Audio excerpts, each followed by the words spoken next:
নমস্কার, দুনিয়াদারিতে আপনাদের সকলকে স্বাগত। আপনাদের সঙ্গে আমি সোনিয়া। ধরুন কোনো একজন 3 দিন ধরে কিছু খাওয়া দাওয়া করেনি, তাহলে কি হবে? তার পেটের ভেতর আগুন জ্বলবে। ছোট বাচ্চা যদি সে হয়, তাহলে ছোট বাচ্চা কাঁদছে, শুধু একটু রুটি চাইছে। ছবিটা এরকমই। হ্যাঁ, বলছি হয়তো ছবি, কিন্তু ঘটনাটা বাস্তবে ঘটছে। যখন চোখের সামনে আপনি এই ঘটনাটা দেখবেন যে ছোট একজন শিশু, সে শুধু একটু রুটির জন্য কাঁদছে, চাইছে একটু রুটি, তখন আপনি কি করবেন? একটা লাইনে দাঁড়ালে আশেপাশে আরও শখানেক মানুষ রয়েছে, সবার চোখে একটাই আশা, খাবার। কিন্তু হঠাৎ হঠাৎ গুলির শব্দ।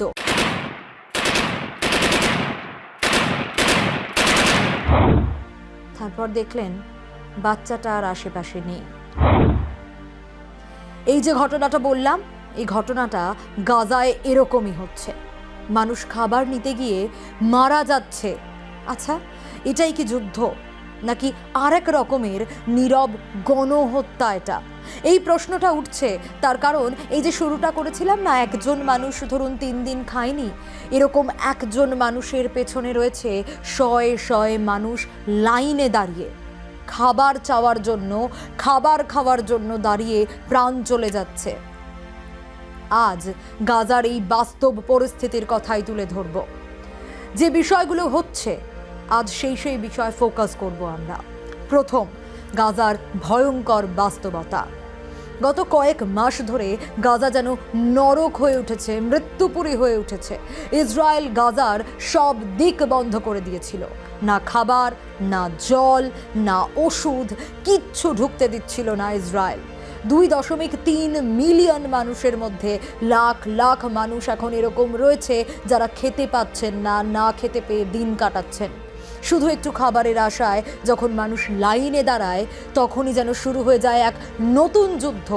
শোনা যাচ্ছে এমন একটা লিমিটেশন নাকি রয়েছে, যার পর পেরোলেই প্রাণ চলে যাচ্ছে। মানে এটা ত্রাণের জন্য যুদ্ধ। একটি সংস্থা, গাজা হিউম্যানিটেরিয়ান ফাউন্ডেশন বা GHF, কিছু খাবার দিতে শুরু করেছে, কিন্তু সেই খাবার নিতে গিয়ে মানুষ গুলিতে মরছে।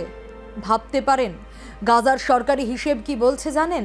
549 জনের মৃত্যু হয়েছে এবং 4000-এরও বেশি মানুষ আহত। ছেলে খেলা হচ্ছে এগুলো।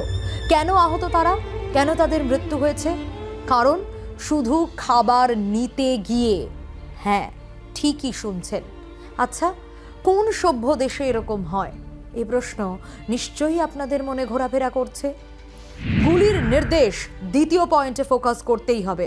আর এই গুলির নির্দেশ ভয়ঙ্কর, মর্মান্তিক। ইসরায়েলের সবচেয়ে বড় পত্রিকা, একটি নামী পত্রিকা, সেখানে একটি রিপোর্ট বেরিয়েছে যা শুনলে শিউরে উঠবেন আপনি। কি রয়েছে সেই রিপোর্টে জানেন? কিছু ইসরায়েলি সেনা নাকি নিজেরাই স্বীকার করেছে, তাদের বলা হয়েছিল যদি কেউ ত্রাণ কেন্দ্রের কাছে আসে তাহলে গুলি করো, ভয় দেখাও, তাড়িয়ে দাও।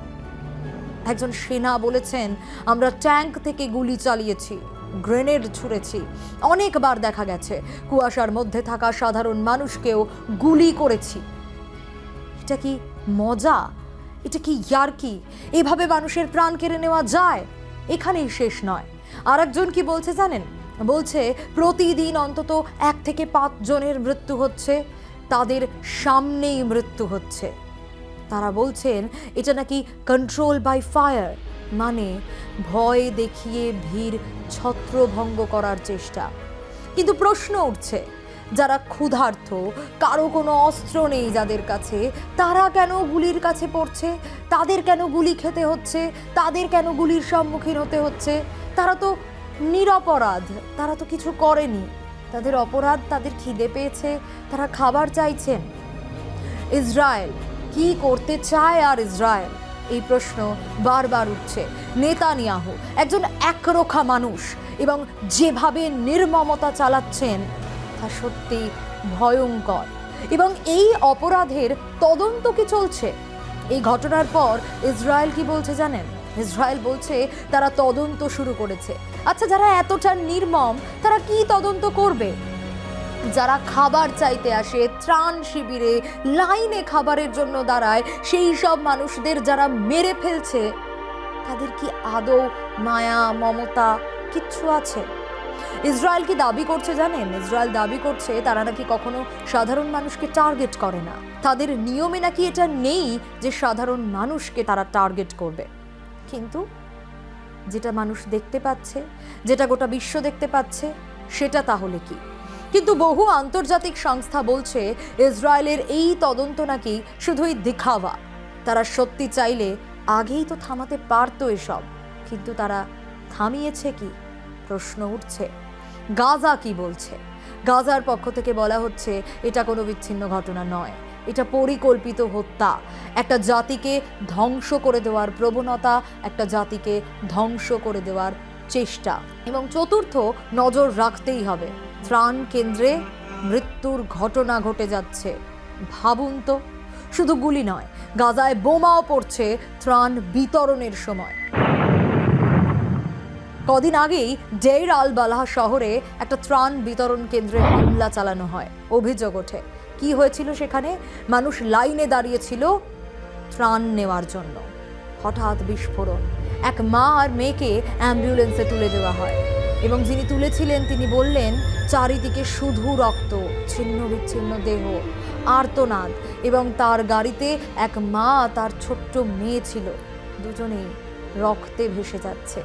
এ কোন ছবি? এ কেমন ছবি? না, গাজার এই ছবিটা প্রথম নয়, এর আগেও শয়ে শয়ে মৃত্যু দেখেছে, হাজার হাজার মৃত্যু দেখেছে গাজা। ইসরায়েল কি চাইছে? কি চাইছেন বেঞ্জামিন নেতানিয়াহু? বারবার করে এই প্রশ্নগুলো উঠছে। এখনো পর্যন্ত এই ঘটনায় 18 জনের মৃত্যুর খবর পাওয়া যাচ্ছে। এই যে বিস্ফোরণের ঘটনাটা বলছিলাম, যার মধ্যে এক শিশু রয়েছে, কিছু পুলিশ সদস্য এবং অনেক সাধারণ মানুষের প্রাণ চলে গেল। 5 নম্বর যে পয়েন্টে ফোকাস করতেই হবে, জাতিসংঘ এবং গোটা বিশ্বের তরফ থেকে কি রিয়াকশনস আসছে। জাতিসংঘের মহাসচিব অ্যান্টনিও গুতেরেস তিনি বলছেন গাজায় ত্রাণ নেওয়াটাই এখন মৃত্যু ঝুঁকি, আর এভাবে কেউ যদি খাবার চাইতে গিয়ে মারা যায় তা তো কখনো হতে পারে না।